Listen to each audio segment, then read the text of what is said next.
Hello everyone, and welcome to week 13 of English 120. You guys have been doing a great job. I know it's a lot of work, and I really appreciate all your hard work. I hope you know that if you ever have questions, you can always stop by my office hours. I have office hours on Mondays from 12 to 2, Tuesdays from 3 to 4, and Thursdays from 11:30 to 12:30 and 3 to 4. If those times don't work for you, remember you can always reach out to me and set up a time. This week we're going to continue to read The Valley of the Moon to the end of Book 2. Then we're going to also read in Book 3 from chapters 1 through 3. The conversation this week will be about all of that reading you're doing in The Valley of the Moon. Your research module, you're actually going to complete 2 this week that are really connected: respecting academic ethics and avoid plagiarism. Finally, you're going to turn in your finished annotated bibliography. I'm going to go over that again this week just to make sure you know exactly what form you need to turn in. Also, please make sure you go back and look at the work that I sent back to you. If you have questions, you can also reach out to me. For this week's conversation, please read Valley of the Moon, Book 2, chapters 15 through 19, and Book 3, chapters 1 through 3. And then use evidence from the text, what we've read in the previous weeks, and also what you're reading this week. And any outside sources. You will need outside sources this time to answer the following questions. First, why do you think Saxon is experiencing lapses in consciousness throughout these chapters?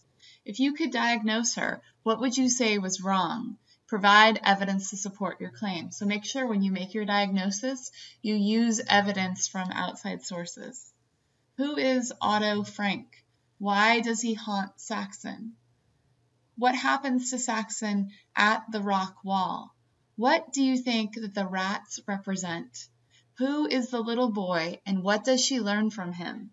What do you think the little boy represents as well? Who does he represent? Does he remind you of anyone? Why does Saxon's mantra become, "Oakland is just a place to start from"? What do you think this quotation means? Her mind was made up. The city was no place for her and Billy, no place for love nor for babies. What do we learn about Mary in chapter 17? What has happened to her? Do you think what happened to her, and this is just to continue, do you think it's inevitable what happened to her, or did Mary have other options? What do Billy and Saxon see when they go to the cinema? What seed does the film plant? What were films like during this period? I'd like you to use outside evidence to support this question. What happens to Billy in chapter 18? Who are Robinson Crusoe and his man Friday? I'd like you to use outside sources in order to explain this question, and why do you think Billy uses this analogy? How is present-day San Leandro different from the San Leandro Billy and Saxon visit in Book 3, Chapter 1? What happens when Saxon and Billy hit the road? What are their stereotypes about the Portuguese? Why doesn't Billy believe that they earn their success? It's really important to pay attention in this chapter to how Billy reacts and compare that to how Billy reacts towards the end of the book. There's going to be some serious growth in Billy, but I assure you that in this chapter, he will get on your nerves. He always bothers me in this chapter because you just want to set him straight. What happens when Billy and Saxon hit the road? What are their what becomes their plan for obtaining knowledge on their journey? Remember, they're on a quest. How did Antonio Silva make it as a farmer? What inventions does he come up with? What is Billy's farm dream? How large a farm does he want? Where does this idea of a large farm come from? What happens the first night that Billy and Saxon camp out? And what do they learn from their experience? What can this episode teach us about their adventure and what they know going into it?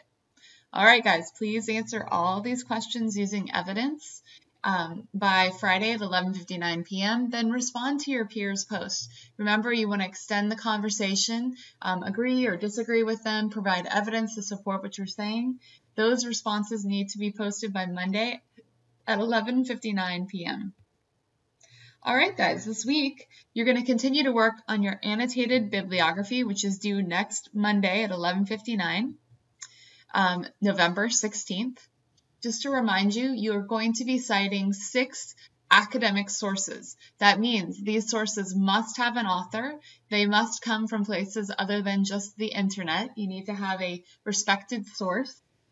They can't be, you can't use any of your textbooks for this course. That doesn't mean you can't use those as sources when you come to writing your paper, but for now you cannot use them in your annotated bibliography because I want to see how you work with other sources. The process is you're going to identify these 6 sources. Hopefully most of you have already done so by turning in your 6 sources assignment from 2 weeks ago. You're going to create citations for each source in MLA format, and then you're going to include this information in your annotations, an evaluation of the authority, background, and education of the author. Remember, you might have to do some research in order to find out who the authors are. Comment on the intended audience. For whom was it written? What skill or education must the reader have to read it? Compare or contrast this work with another you've cited. Discuss how this work explains your selected topic. What perspective on your topic does this work provide? So I provided last week the sample annotation, the sample summary, the sample evaluation, and the sample response. This week, I'm showing you what it looks like all put together. If you look, this is what I would like your page, your actual assignment to look like. You'll notice that it's an MLA format it'll have your full name and my name, our class, and the due date. It'll be called annotated bibliography. Everybody's will be called that. You'll bold the citation, and then you'll include summary, clearly labeled, and every other part clearly labeled. Notice also in the top right-hand corner, your last name and the page number will appear. This sample paper is available under the annotated bibliography assignment if you'd like to see it. There will be no research journal this week. Yay! But there will be 2 research modules. You will be completing, the following research modules this week.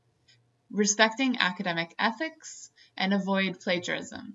These are 2 very similar research modules. They overlap each other in content, so I'd like you to do them together. As usual, they're due on Monday at 11:59 p.m. And as you do it, if you have any questions, please make sure you let me know. That's it for this week. Next week, we're going to begin working on our outline and our thesis statement of our paper. We're in the home stretch. If you have any questions, as always, please let me know. I look forward to seeing you